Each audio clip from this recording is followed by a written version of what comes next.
العادية لشهر دجنبر للمجلس الإداري للأكاديمية الجهوية للتربية والتكوين لجهة داخلة وادي الذهب تأتي في ظرفية مفصلية ومرحلة نقلة نوعية وانعطاف هامة لتزامنها مع أجرأة خارطة الطريق 2022-2026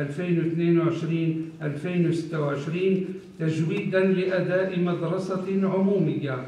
خارطة الطريق تعكس في عمقها وجوهرها الاختيارات الجوهرية المحورية لإصلاح منظومتنا التربوية تنفيذاً للتوجيهات السامية للمربي الأول صاحب الجلالة الملك محمد السادس حفظه الله ورعاه. وكذلك بالأكاديمية وعلى رأسها سيد الليك جيدة مديرة الأكاديمية، وبنفس الوقت نهنئ سيد محمد فوزي المدير الجديد للأكاديمية اللي اشتغل معنا منذ 3 سنين أو 4 سنين، والحمد لله ما شفنا فيه إلا الخير والمواظبة والعمل الجيد.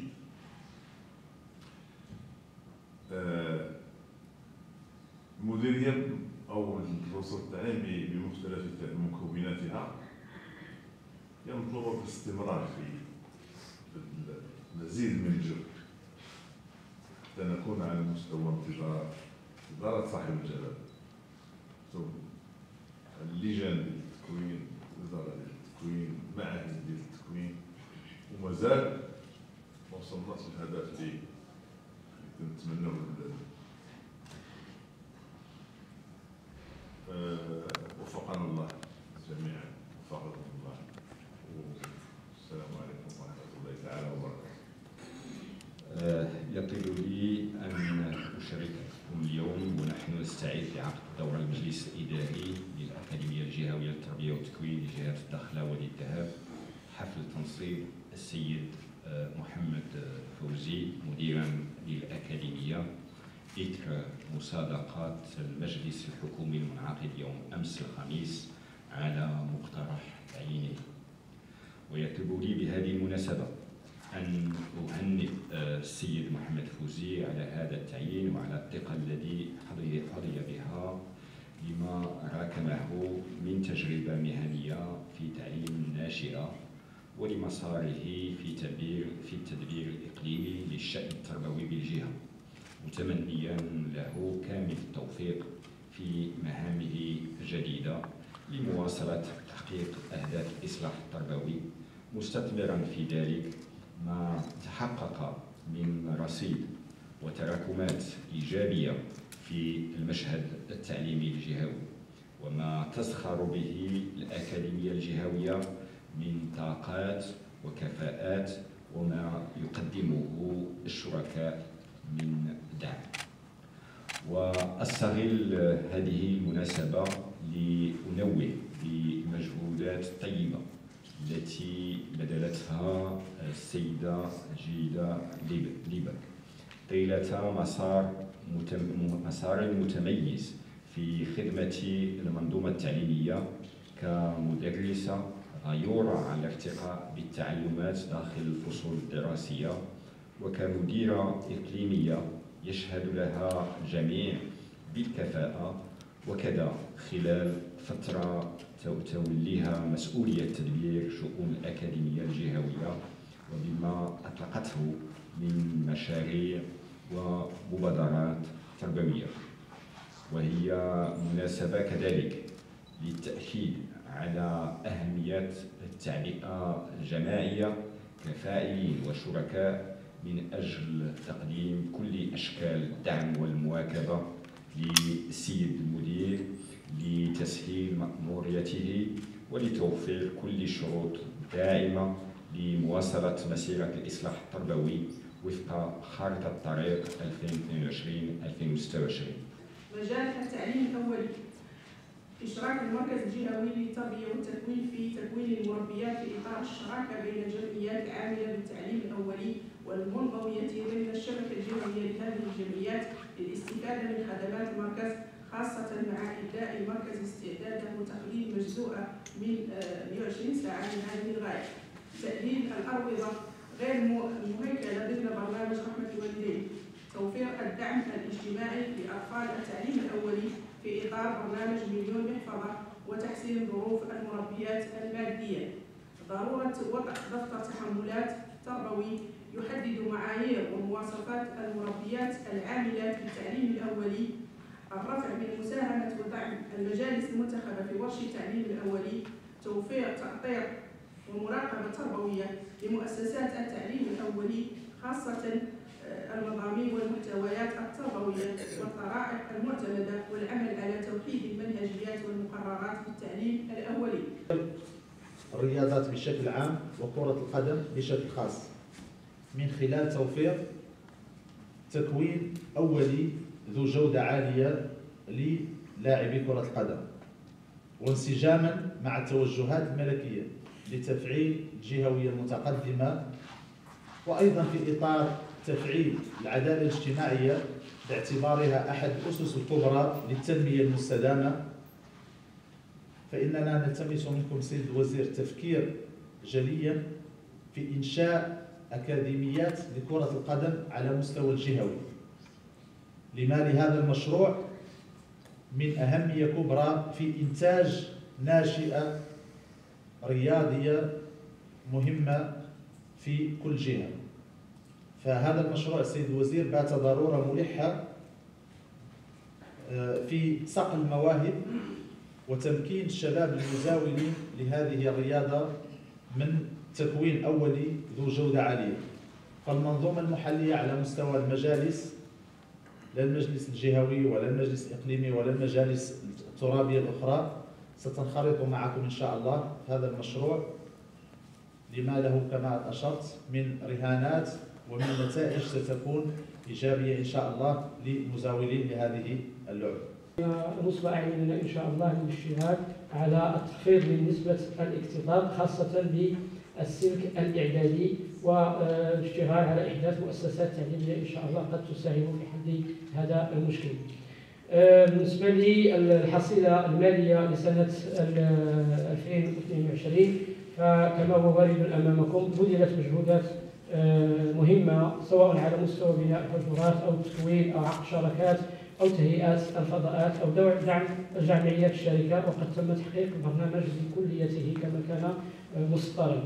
كذلك على مستوى توسيع العرض المدرسي فالحمد لله تم تحقيق النتائج المرجوة والتي كان مخطط لها في بداية إنجاز برنامج 2022 سواء من حيث التوسعة، وقد استبقنا عملية بناء المؤسسات بإنجاز الدراسات التي جاهزة الآن، يجب أن نوفر الحصول على الوعاء العقاري يمكن أن نشتغل إن شاء الله على الإنجاز وعلى الخدمات إن شاء الله.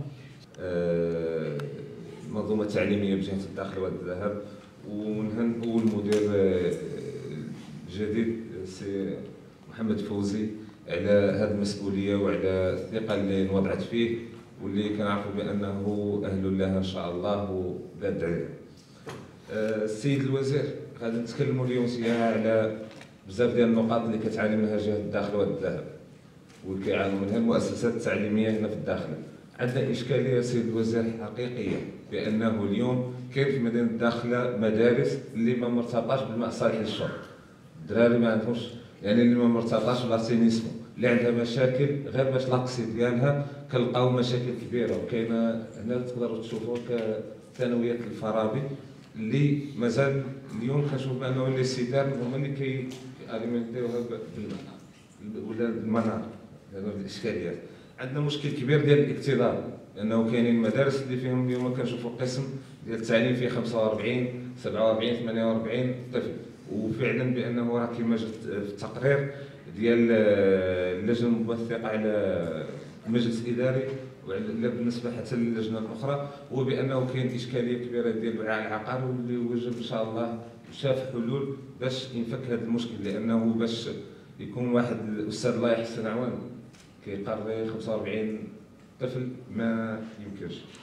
كذلك لابد ان ننوه بالمجهودات الجباره التي تقوم بها الاكاديميه في تنفيذ البرنامج التربوي من خلال خريطه الطريق 2026. سيد الوزير بطبيعه الحال سمعنا مجموعه من التقارير التي هي مهمه في الحقيقه لابد من التاكيد على ما جاء فيها، خصوصا ان السيد الوزير مدينه الداخله هي مدينه استقبال الوافدين من المدن الداخليه للمملكه، وكذلك استقبال المهاجرين الافارقه جنوب الصحراء، وكذلك هناك نموذج ديموغرافي للساكنه. الشيء الذي يتطلب السيد الوزير الى ايجاد وعاء عقاري مستعجل لبناء مجموعه من المؤسسات التربويه اولا لطموح وتحقيق الهدف المنشود ديال جوده التعليم، وكذلك الى الارتقاء بجوده التعليم كما جاء ذلك في جميع الرسائل الملكيه التي من خلالها يصبو صاحب الجلاله الى تطوير هذا المنتوج اللي هو منتوج وطني وثروه للمستقبل لابد من الاستثمار فيها في احسن الاحوال. عندي واحد الملاحظه غادي نديرها للجميع، الناس ديال التعليم خاصه، هو المستوى النسبه ديال النجاحات السنه ديالنا كانت كبيره وفرحنا وهنيتهم انا كاع كاع المسؤولين على النسبه ديال، ولكن للاسف ملي مشينا للامتحانات ديال الكليات وديال المدارس ما كاين حتى واحد النظام.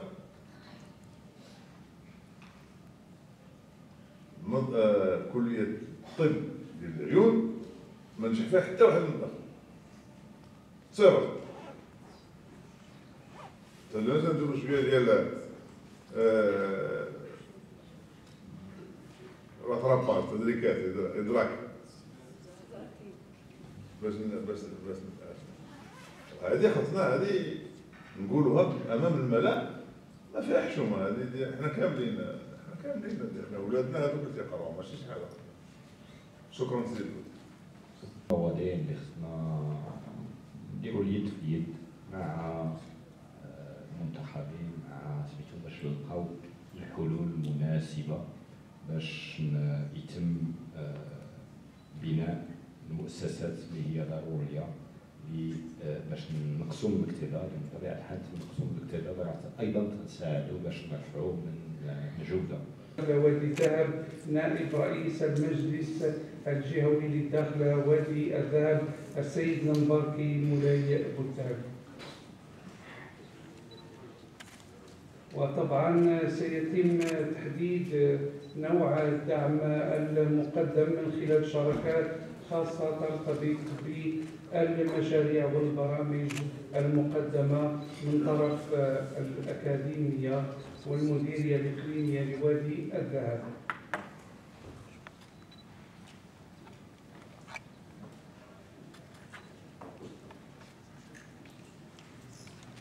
بالنسبة لاتفاقية الإطار الثانية فهم أو ستوقع مع المجلس الإقليمي مؤسسة ديال الداخلة، وكان من نجباء ديال التلاميذ ثانوية الحسن الثاني التأهيلية. إذا دائما نجاح الحصة أو الخطة الإصلاحية بالمنظومة التربوية. إذا توقيع الاتفاقية مع المجلس الإقليمي لوادي الذهب في شخص الرئيس محمد سالم سمية. وهناك اتفاقية التأهيلية. إذا اتفاقية شراكتهم الارتقاء بجودة التعليم بالجهة، وهي كما قلت دائما تندرج في إطار شروط النجاح المغربية لحماية الطفولة بجهة الداخلة وادي الذهب. ننادي على إذا دائما أمام أنظاركم توقيع هذه الاتفاقية مع رئيس مجلس جماعة الداخلة السيد الراغب حرمة الله. وطبعا أكيد هذه الاتفاقيات ينتظر منها باش تعرف بأن مؤسساتنا التعليمية الحمد لله توفر هذه الأطر ديال المستقبل في جهة الداخلة وادي الذهب بإقليميها وادي الذهب وأوسر. إذا اتفاقية شراكة، وهذه كهم ضمان تعميم تعليم أولي في جودة، الدعم التربوي والمواكبة التربوية، التمدرس الاستدراكي للأطفال المنقطعين عن الدراسة وغير المتمدرسين. وهذه فرصة نحيي العصبة المغربية لحماية الطفولة في شخص الرئيسة بالجهة أهل تكرو الخويرة على المجهود. الملتقى الدولي للثقافة الحسانية ملقى الفرقان، اللي بالمناسبة تعتبر من ثمار الأستاذة الفاضلة جيتا لبيد، وهذا الملتقى يعرف خصوصيات دولية وإفريقية. إذا اتفاقية شراكة كما قلت مع مؤسسة الزورة الغداء إن شاء الله في المطعم ديال لذة الجنوب. شكرا جزيلا على هذا الشرف. ما كنتش كاع تلبس العقبه هذا الشيء. شكرا جزيلا.